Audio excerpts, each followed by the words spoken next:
Show එහෙම නැත්නම් ආගාධ තත්ත්වයක් කියන්නේ අපගේ මොළයේ රුධිරය සපයන රුධිර නාලයක අවහිරවීමක් හෝ රුධිර නාලයක් පිටිරී යාමකදී මොළයේ තෛලවලට රුධිරය රැළදී යන්නේ තත්ත්වය. මෙහිදී ශරීරයේ පත්සක් අඩපණ වීමකට ලක්වන අතර ස්ට්‍රෝක් එකකින් පසුව පුද්ගලයෙකුගේ එක් පැත්තක චලන පරාසයක් සහ කකුලෙහි චලන පරාසයේ සීමා වීමක් සිදු වෙනවා.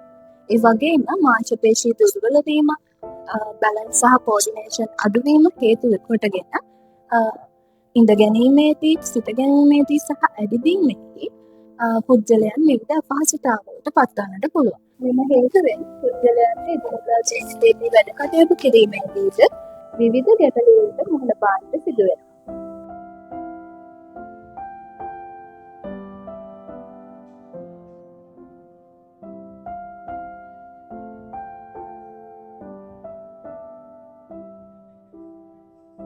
ස්ට්‍රෝක් එකක් ඇති වූ විටදී රෝගියා නිසි රෝග පරීක්ෂාවකින් පසුව භෞතික චිකිත්සක ප්‍රතිකාර වෙත යොමු කරනු ලබනවා.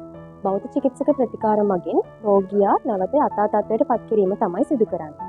ඉතින් මෙහිදී අපි භෞතික චිකිත්සක ප්‍රතිකාර වලට අමතරව ඖෂධීය තෛල ප්‍රතිකාර සහ නිල ප්‍රතිකාර කියන ප්‍රතිකාර ක්‍රමත් යොදා ගන්නවා. භෞතික චිකිත්සක ප්‍රතිකාර වලදී mobility exercises, strengthening exercises, balance and coordination exercises යොදා ගන්නවා.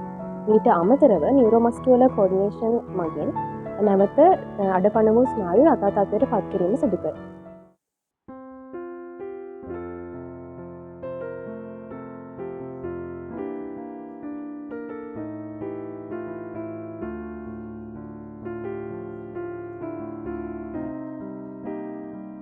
අංශභාගයේ සෑදුණු රෝගීන්ගේ අත සහ කකුල ආශ්‍රිත සන්ධි ආශ්‍රිත මාංශ පේශීන් දුර්වල වීමක් මෙන්ම එම මාංශ පේශීන් කෙටිවීමකට ලක් වෙනවා.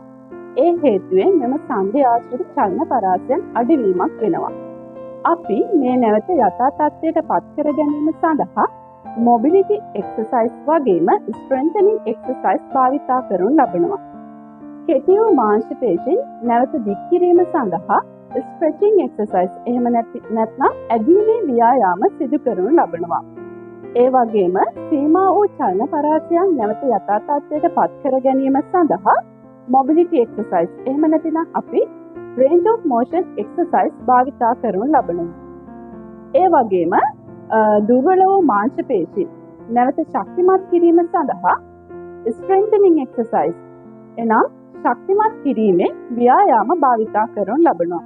මේ ආකාරයට ඇදීමේ ව්‍යායාම ඒ වගේම ශක්තිමත් කිරීමේ ව්‍යායාම භාවිතා කරමින් සීමා වූ චලන පරාසයන් නැවත යථා තත්ත්වයට පත් කිරීම කරනු ලබනවා.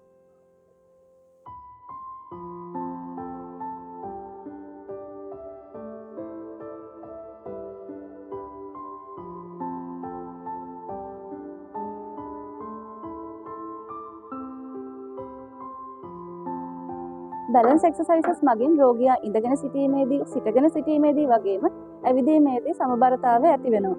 ඒ වගේම කෝඩිනේෂන් එක්සර්සයිස් නැත්නම් ෆ්‍රෙන්කල් එක්සර්සයිසස් මගින් ස්නායු සමායෝජනය වැඩි දියුණු කරනු ලබනවා. මෙම බැලන්ස් ඇන්ඩ් කෝඩිනේෂන් එක්සර්සයිසස් මගින් රෝගියා ඇවිදීමේදී වැටීමට ඇති අවධානම අඩු කරනවා වගේම රෝගයාගේ කොන්ෆිඩන්ස් එකත් තව තව වැඩි කරනවා.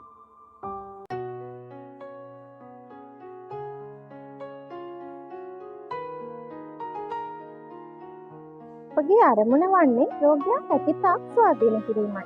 එහිදී අපි ආහාර පාන ගැනීම, ඇඳුම් පැළඳුම් ඇඳීම, ආරක්ෂිතව එහා මෙහා ගමන් කිරීම වැනි එදිනෙදා වැඩ කටයුතු වලට පුහුණු කිරීමක් සිදු කරනු ලබනවා.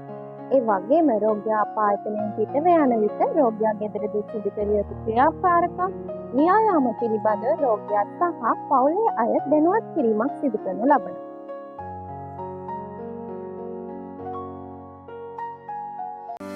පැරලයිසා අනෙකුත් රෝග සඳහා ඔබ යා යුතු විශ්වසනීයම තැන ඇක්ටිව් ප්ලස් බෞද්ධ චිකිත්සක සහ පුනරුත්ථාපන මධ්‍යස්ථානය අමතන්න.